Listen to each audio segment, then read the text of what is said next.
Nia Carter's pulse thundered as she stepped up to the gleaming check-in counter at Ellington International Airport. Clutching her boarding pass stamped for business class, she tasted both excitement and unease. This ticket, to New York's annual Women in Aviation Summit, was the culmination of years spent sketching airplane blueprints by candlelight in her grandmother's cramped apartment. A black girl from Eastwood Heights finally reaching for the sky. Beside her, Theo Jacobs offered an encouraging grin. "Go on, Nia. Show them why you belong here." He nudged her gently, earbuds dangling, already live streaming for their small but devoted online community. Number soar with Nia. Rebecca Vaughn, the flight attendant behind the counter, adjusted her crisp navy uniform and sleek blonde bun. Her smile was practiced, but Nia sensed a hardness in her ice blue eyes. Theo handed over Nia's pass. Rebecca ran a single finger down the embossed name. Then her lips twisted. "Business class?" Rebecca's voice cut through the terminal chatter. She flipped the pass in her gloved hand, examined Nia's simple hoodie and scuffed sneakers, and, without warning, ripped it neatly in two. "This is fake," she declared, loud enough for the mounting line of passengers to hear. "You don't belong on this flight." Nia froze, the torn edges fluttering on the counter like fallen feathers. "My ticket is real," she whispered, anger and humiliation fighting in her chest. A hush fell. A businessman with mirrored shades scoffed under his breath. "Figures," he muttered to his partner. A young woman nearby stifled a giggle, her eyes dancing with disdain. Theo stepped forward, phone aloft. "Everything you're doing is discrimination, Rebecca. I'm going to show the world." His voice quivered as he hit record, but Rebecca snatched his phone away, her grip firm.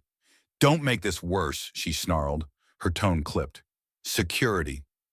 Wordless tears pricked Nia's eyes. She remembered her grandmother's nightly reminder. "You're stronger than any stranger's words." She inhaled deeply, forcing herself to meet Rebecca's glare. "You're wrong. I'm going to prove it." The bystanders murmured, some with pity, most indifferent. Only Miss Thompson, an elderly passenger who'd witnessed the entire scene, moved close. Placing a kind hand on Nia's shoulder, she whispered, "Your ticket was valid, dear. Don't let hate steal your voice." A spark of defiance flared. Nia nodded, throat tight. Theo whispered, "I backed up the video to the cloud." Together they turned away from the counter, wounded but unbowed, with the crowd's whispers pressing in like drafts against a fragile barrier. This wasn't just a ticket, it was her dream, and she refused to let anyone rip that away. As Nia sat on a cold metal bench, she let the sting of humiliation wash over her. Yet beneath the pain, determination simmered. Her memories drifted back to simpler days.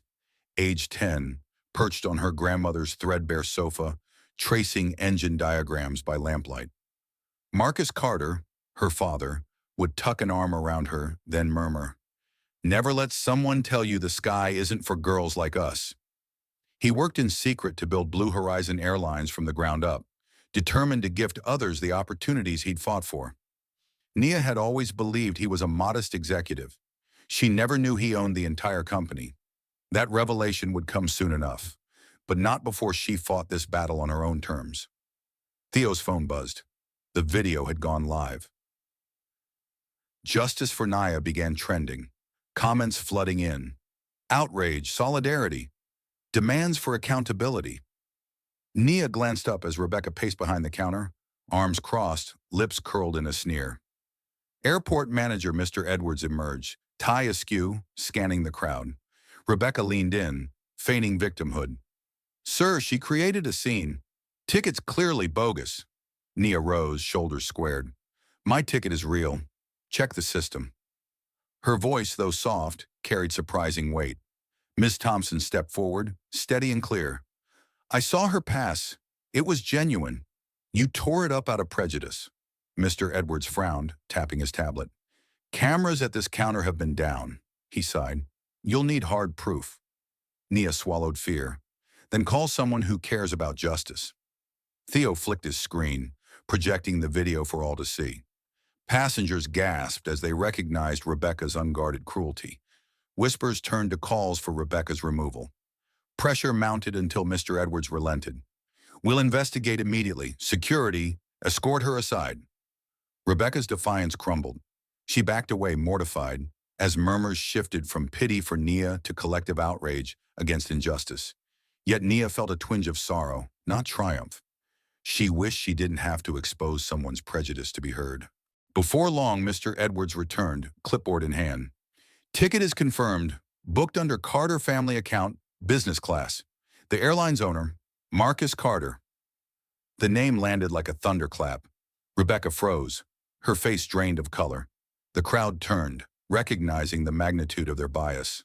Theo grinned, relief mingled with pride. Ms. Thompson patted Nia's hand. You did it, dear. You fought with dignity. Nia nodded, heart pounding. Her father's legacy, once secret, had become her shield. But deep inside, she knew the real work was just beginning. Rewriting the rules so no young black girl would ever doubt she belongs in the sky. Nia's chest tightened as she stepped into the sleek, hushed terminal corridor leading to the private lounge. Her ticket now a symbol not of exclusivity, but of vindication. Theo hovered at her side, eyes shimmering with pride and anticipation. Behind them, the terminal thrummed with an energy Nia had never experienced. Passengers whispering, "Justice for Nia," flashes of cameras, spontaneous applause whenever her name was mentioned. What had begun as an act of hatred had exploded into a tidal wave of solidarity. Her father, Marcus Carter, stood waiting under the soft glow of recessed lighting. He looked different here, no longer the unassuming man in jeans Nia recalled from home, but a commanding figure in a tailored suit, dignity radiating from every line of his posture. Still, when his eyes met hers, they softened into the same warmth that had cradled her fears and fueled her dreams since childhood. "I'm so proud of you," he said, voice thick with emotion. He folded her into a brief embrace that bridged the gulf between father and little girl, the one who had once huddled on a rickety step, clutching her battered notebook of airplane sketches. Nia squared her shoulders.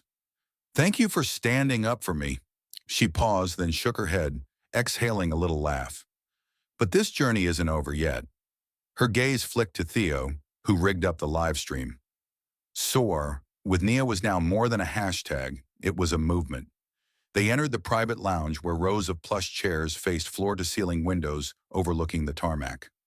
Blue Horizon's flagship jet gleamed outside, engines purring in readiness. A LED screen scrolled messages from around the world. "You inspire me, Nia. Keep fighting. A new era begins." Theo handed her a tablet showing comments. Families vowing to teach children tolerance, social media influencers pledging to amplify stories of everyday heroes, and heartfelt apologies from those who'd once laughed at her. Nia's throat burned. For the first time, she truly understood the power of a single voice, raised in defiance of cruelty. Her father cleared his throat. "Before you board, I'd like to say a few words." He stepped to the center of the lounge. Cameras from every major news outlet pivoted toward him. The hush deepened. "Ladies and gentlemen," Marcus began, "today my daughter experienced prejudice that should have no place in our world." His eyes swept the crowd, employees, reporters, fellow passengers. But her courage reminded us all, dignity cannot be torn apart by ignorance.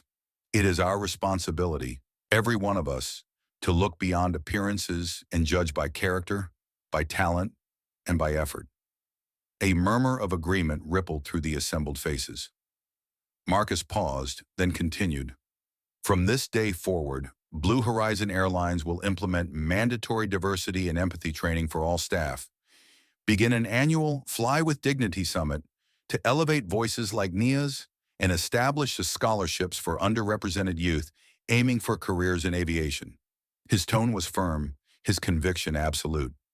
Nia felt tears pool in her eyes at her father's words, proof that her ordeal would spark real, lasting change.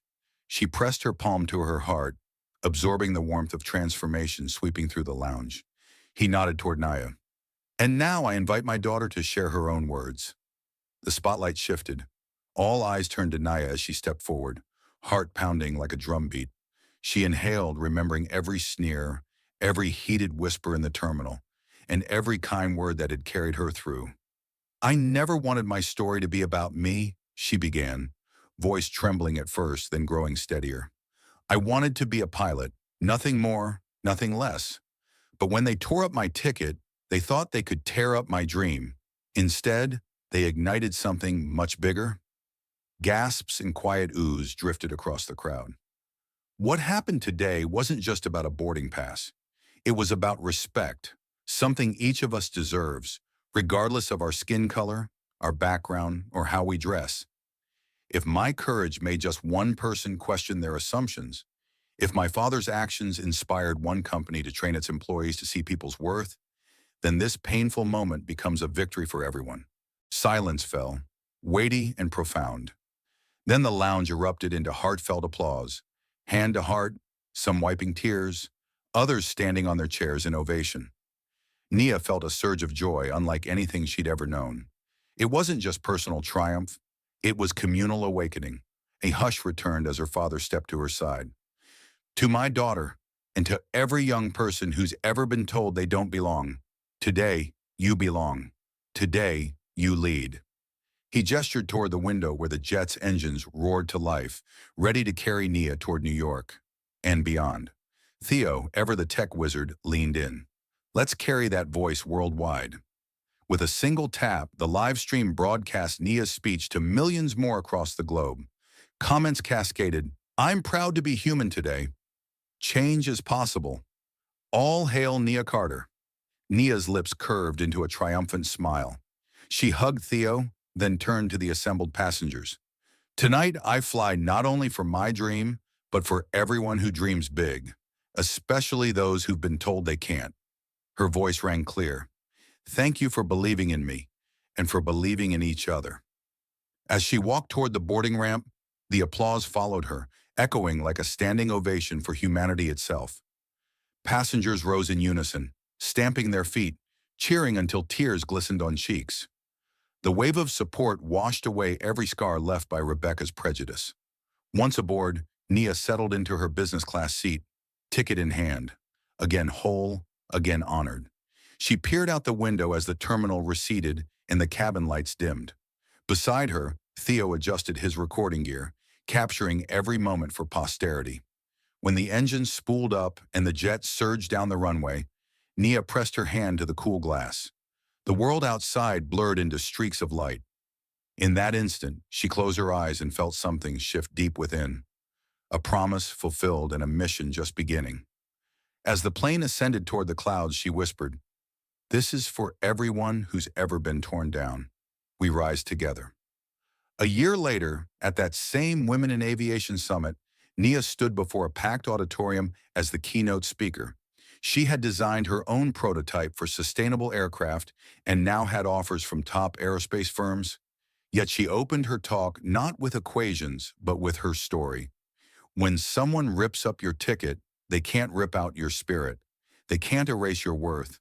You define your worth. So dream fiercely. And when the world tries to ground you, lift off anyway. Tears glistened on countless faces.